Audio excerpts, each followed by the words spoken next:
The plate shattered against the wall inches from my head, porcelain shards raining down like angry tears. I said, "Get out." Maria screamed, already reaching for another plate.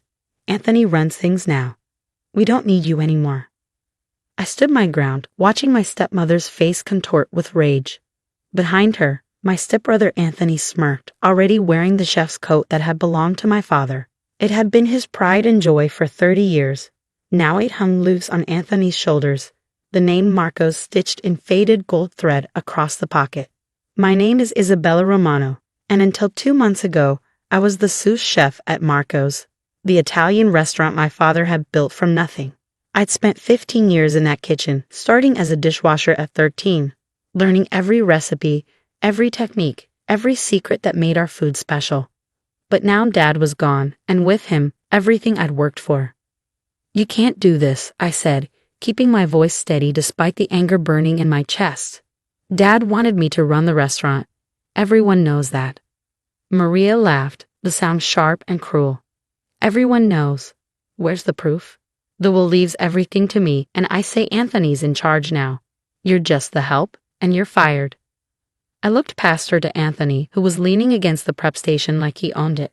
He'd shown up 6 months ago, right after Dad's diagnosis. Maria's 25-year-old son from her first marriage, suddenly interested in the family business after years of ignoring it. "You don't even know how to cook," I said to him. "You've never worked a day in this kitchen." He shrugged, adjusting my father's coat. "I'm a quick learner. Besides, how hard can it be? Follow the recipes, plate it nice, collect the money. Simple." Simple. The word hit me like another thrown plate. He had no idea what went into running Marco's. The pre-dawn trips to the market to select perfect ingredients. The hours of prep work, the carefully guarded family recipes, the relationships with suppliers built over decades. "The recipes," I said slowly, realization dawning. "You think you can just walk in and recreate Dad's food?" Maria's smile faltered slightly. "Don't be ridiculous. All the recipes are here in the kitchen. We don't need you to." "Those aren't the real recipes," I cut her off, feeling a small spark of satisfaction as her face paled. "Dad never wrote down the actual family recipes. He taught them to me, step by step, over years. What you have are the basic versions we give to prep cooks." "You're lying," Anthony snapped, but I saw the uncertainty in his eyes. "Am I? Try making Dad's marinara sauce from those recipe cards. See how it compares to what our customers expect. Or the tiramisu that won Best Dessert in Chicago 3 years running. Good luck matching that." Maria stormed forward, grabbing my arm. "You think you're so clever? We'll figure it out. Now get out of my restaurant before I call the police." I yanked my arm free, straightening my spine. "Your restaurant? Everything here, every dish, every technique, every secret that makes this place special, came from Dad. From our family, not yours." "Your family?" Maria's voice dripped with venom. "I was his wife.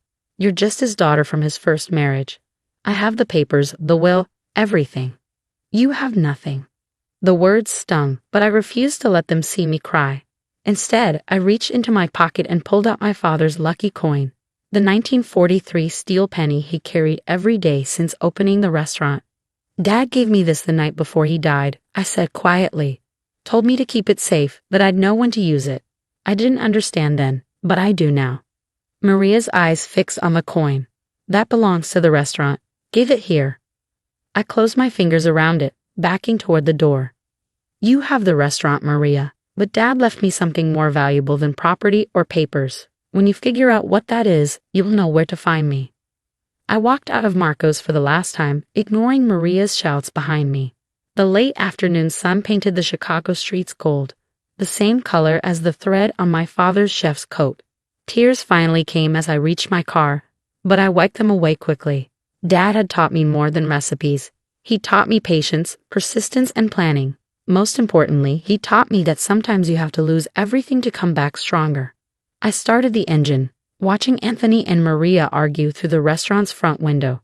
They thought they'd won, that they'd taken everything from me, but Dad's last lesson was still to come, and they had no idea what was heading their way. 3 months after being thrown out of Marco's, I stood in my tiny apartment kitchen, perfecting the last details.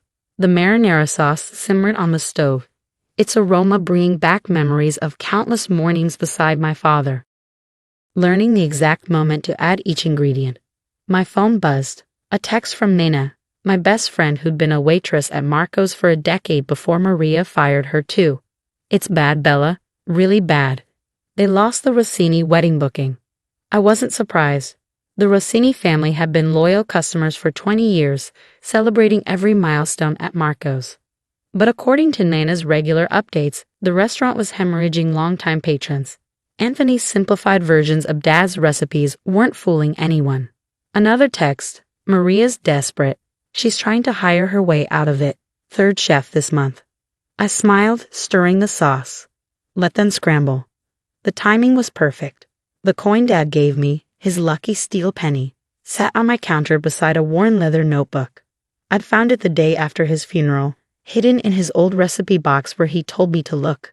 Inside were his real recipes, written in his careful hand, along with something else. The deed to a small storefront 3 blocks from Marco's. For my Isabella, the note had read, "Sometimes you have to lose a battle to win the war. When the time comes, you'll know what to do. Love, Dad." The storefront had been empty for years, but Dad had kept paying the rent quietly, planning ahead even as his health failed. Now, after months of late nights and every penny of my savings, it was almost ready. My phone rang. An unknown number. Isabella Romano. I answered, though I already knew who it was. "Miss Romano." The voice was smooth, professional. "This is James Wheeler from the Chicago Restaurant Association. I'm calling about the nomination." "Yes, Mr. Wheeler. The committee has reviewed your application for the Rising Star Chef competition. We're intrigued by your concept. A modern take on traditional Italian cuisine, you said." I looked around my test kitchen, at the recipes I'd spent months adapting and perfecting. Dad's classics with my own twists, honoring tradition while embracing innovation. "That's right," I replied. "Everything made from scratch, using techniques passed down through generations." "Fascinating," Wheeler said, "especially given your background at Marco's. I understand there's been quite a change in management there recently." "You could say that." "Well, Miss Romano, the committee would like to invite you to compete. The event is in 6 weeks. The winner, as you know, receives significant press coverage and investment funding." I gripped the phone tighter. "I'll be there." After hanging up, I picked up Dad's coin, running my thumb over its worn surface. The competition would put me head-to-head with Chicago's best up-and-coming chefs. More importantly, it would put me in a spotlight, exactly where I needed to be. My phone buzzed again. "Nina, you won't believe this. Anthony just tried to make Dad's ossobuco for a food critic. It was a disaster. The review goes live tomorrow." Perfect timing indeed. The next morning, the Chicago Tribune's scathing review of Marco's went viral. A pale imitation of its former glory, the critic wrote. "Whatever magic made Marco's special has vanished, replaced by mediocrity and pretension." I was in my new kitchen when Maria finally called. "We need to talk," she said, her voice tight with forced politeness. "About what?" "The recipes. The real ones. Name your price." I laughed softly. "They're not for sale, Maria. Neither is Dad's legacy." "Don't be stupid," she snapped, her facade cracking. "This is business. Everything has a price." "Not everything," I replied. "But don't worry. You'll be seeing me soon enough." I hung up before she could respond, returning to my prep work. The Rising Star competition was 5 weeks away, and I had a statement to make. In his notebook on the last page, Dad had written something that I now understood. "Success is the best revenge, but timing is everything. Wait until they're desperate, then show them what they threw away." The night of the Rising Star competition arrived. Chicago's culinary elite packed into the grand ballroom of the Palmer House. 8 chef stations lined the walls, mine positioned directly across from the judges' table. I tied on my apron, simple black cotton, no flashy logos or names. Just the steel penny, now fashioned into a pin, catching a light. "Chef Romano." A judge approached my station. "Your menu concept is interesting. Reimagined Italian classics." I nodded, arranging my ingredients. "My father's recipes adapted for modern tastes." "Your father?" His eyes widened with recognition. "Marco Romano." Before I could answer, a commotion erupted at the entrance. Maria and Anthony burst in, her face flushed with anger. "She can't compete," Maria shouted, pointing at me. Those are our recipes, our property. The room fell silent. Head Judge Wheeler stepped forward, frowning. Mrs. Romano, this is a private event. If you have concerns.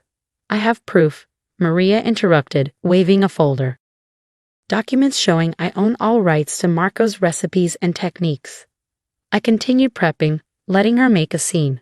Everything was going exactly as planned. Mrs. Romano, Wheeler said firmly, this competition judges original interpretations of classical cuisine. Chef Isabella's menu, while inspired by her father's work, consists of her own creations. Let them stay, I called out, not looking up from my station. Let them watch. Wheeler hesitated, then nodded. Security escorted Maria and Anthony to seats near the judge's table. Over the next 2 hours, I cooked with a focus I'd inherited from my father. Each dish was a tribute and a transformation. His marinara sauce lightened with roasted cherry tomatoes. His osso buco reimagined with short ribs and modern plating. When I presented my final course, tiramisu deconstructed into elegant components, I heard gasps from the judges. Even Maria had fallen silent. This is, Wheeler took another bite, closing his eyes. It's Marco's tiramisu, but elevated. Familiar yet completely new. I smiled, touching the penny on my apron. My father taught me that tradition isn't about freezing the past. It's about carrying it forward. The judges conferred briefly. Wheeler stood. Ladies and gentlemen, we have our winner, Chef Isabella Romano.